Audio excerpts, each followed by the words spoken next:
현재 우리의 가장 큰 현존 위협은 북한이죠. 그렇습니다. 예.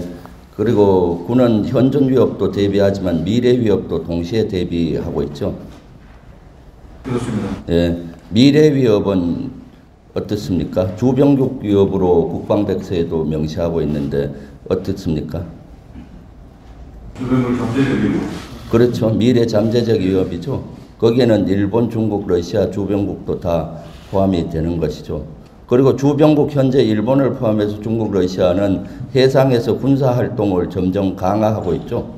우리 동해, 남해, 그 서해에서.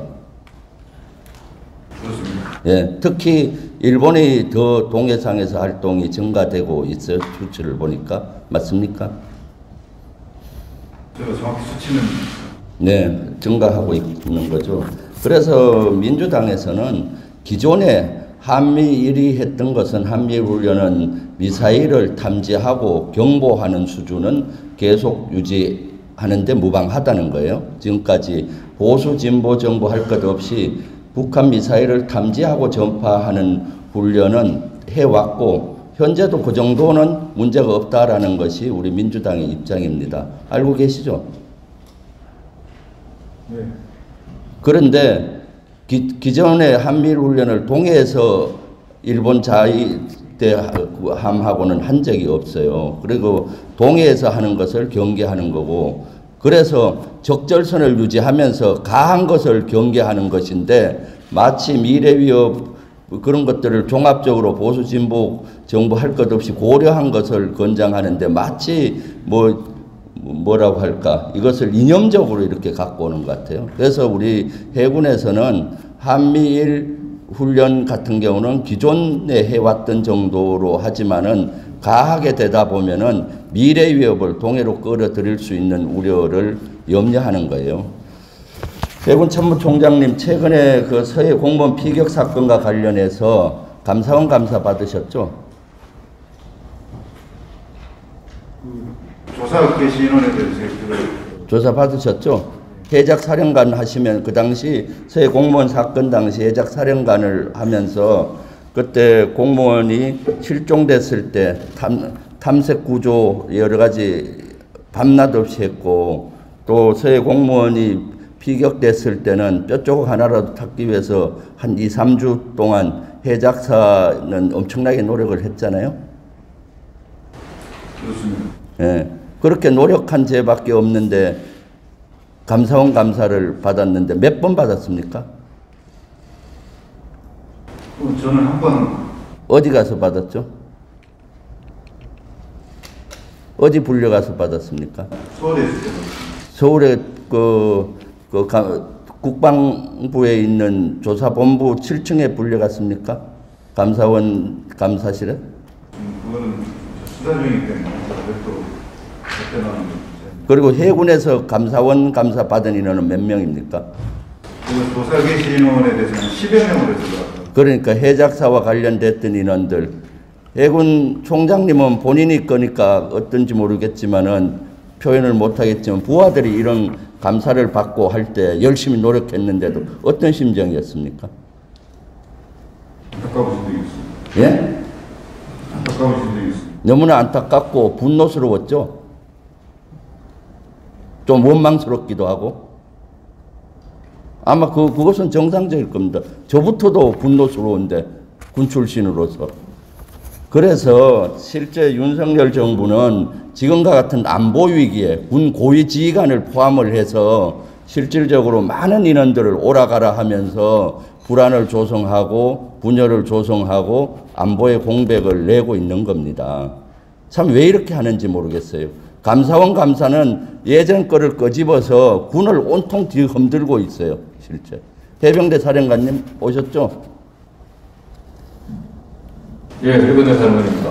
미국 출장 원래 계획되어 있어서 오늘 부사령관 오는 것으로 협의했는데 왜 미국 출장 안 갔습니까? 분명히 국방위원분들께서 미국 출장을 승인해 주셔서 16일부터 23일까지 이 해병대 주요 인사를 만나기로 되어 있었는데 이번 상황 관련해서 제가 서부도서파 강력사령관을 겸직하기 때문에 남아서 상황 조치를 해야 되겠다는 그래요. 해병대 그 서북도서 사령관으로서 상이 고조돼서 못 가고 대기했다는 건 높게 평가합니다. 그런데 합참의장은 이번 주 출장을 갔어요. 물론 MCM 때문에 저는 가도 된다고 생각하는데 그럼 해병대 사령관도 갈 수 있는 것 같은데 하여튼 해병대는 그런 것들이 정신이 살아있는 것에 대해서 높게 평가합니다. 해병대 사령관님 3월 달까지 공간이 한남동에 공간이 있었죠. 현재 대통령 관저로 쓰려고 하는 한남동 지역에. 예, 그렇습니다. 거기 가족도 같이 살고 있었죠. 예, 그렇습니다. 인수위에서 나가라고 비워달라고 통보를 받고 제가 알기로 한 5일 만에 나간 걸로 아는데 며칠 만에 나갔습니까? 통보받고. 제 기억에 4월 25일 날 제가 신길동에 있는 다랑마을 아파트로 이사한 걸로 기억해요. 그러니까 며칠 만에 나갔어요? 통보받고. 제가 파악하니까 그 당시 파악한 기억으로는 5일 만에 나간 걸로 아는데. 예, 제가 이런 조건을 마련해 주면 며칠 만에 나갔습니까? 한 일주일 정도. 그렇죠. 5일일 거예요. 그때 해병대 사령관님 내가 조사해 보니까 5일 만에 나갔어요. 최초 나가라는 통보를 아무 직책도 없는 윤석열 정부, 윤석열 캠프에 있던 전 해병대 사령관이 통보했어요. 나가라고. 아무 직책도 없고 캠프에 있었던. 그러시죠? 지금 여기는 정인선설한 곳이에요. 예, 그래서 제가 공식적인. 맞습니까? 안 맞습니까? 전 해병대 사령관한테 제일 먼저 나가라는 통보를 받았죠. 전화를 받고 예. 인수위에 포함된 인원이 공식적으로 공문으로 저한테 그런 내용을. 그러니까 아무 직책도 없는 전 해병대 사령관이 캠프에 있었다는 이유로 먼저 통보를 한 거예요. 그래서 해병대 사령관은 인수위에서 정식으로 통보하라 했는데 정식 통보도 국방부를 통하지 않고 바로 이쪽으로 통보해서 5일 만에 쫓아낸 겁니다. 거기는 경호처장이 들어갔죠. 그런 걸로 알고 있습니다. 지금 아직도 한남동 공간으로 5개월 동안 안 간데 5일 동안 5일 만에 가족들이 살고 있는데 쫓아내버린 겁니다. 이것이야말로 전형적인 국기문란이고 군지체제 문란 행위죠. 어떻게 이런 일이 일어날 수가 있어요? 만약에 해병대 사령관 공간을 비워달라고 한다면은 인수위에서 국방부로 통보를 해서 국방부 장관이 승인을 하고 또 후속 조치를 어떻게 할 건지 해병대 사령관한테 이렇게 양해를 구하고 이렇게 비워주자 해야 되는 것이고 그것도 5일 만에 할 수 있는 건 아니죠. 거기에 가족이 버젓이 살고 있는데 이런 일이 현재 어떻게 일어납니까? 현재. 잠깐 1분만 더 주세요. 아니 지금이 어느 시대입니까? 도대체 아무런 직책도 없는 사람이 통보하고 이 국기 문란 사건이면서 전형적인 군지체제 문란 행위이기 때문에 이것이야말로 감사원 감사를 해야 된다고 생각합니다. 해병대 사령관님, 해병대에서 가장 부족한 게 제가 봤을 때 복지해관 건립이 수건사업 중에 하나 있죠. 그렇습니다. 그리고 제가 제주도에 보니까 제주도 7년대든가요? 해병대 구여단입니다. 구여단이죠. 구여단 지역도 순환하는 대대들이 있다 보니까 아파트도 부족하고 그래서 거기도 복지회관이 꼭 필요하더라고요. 예, 그렇습니다. 그런데 해군 총장님, 해병대 복지 예산은 1년에 59조 정도, 59억밖에 안 돼요. 해병대 복지 예산으로는 복지회관을 건립을 못합니다. 이것은 복지기금이 아니라 정상적인 예산을 반영을 해서 해야 된다고 생각하는데 어떻게 생각하십니까?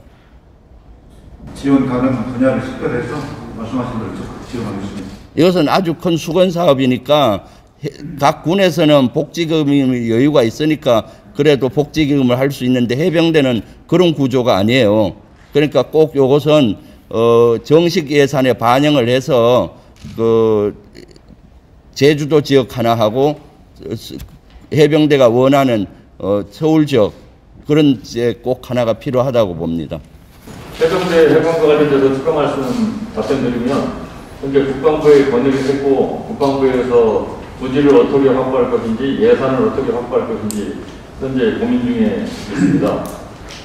나중에 국회에서도 적극적으로 지원해 주시면 감사하겠습니다. 제주도도 아주 수건 사업이니까 해병대 사령관님 다시 한마디 하세요. 우리 위원들한테.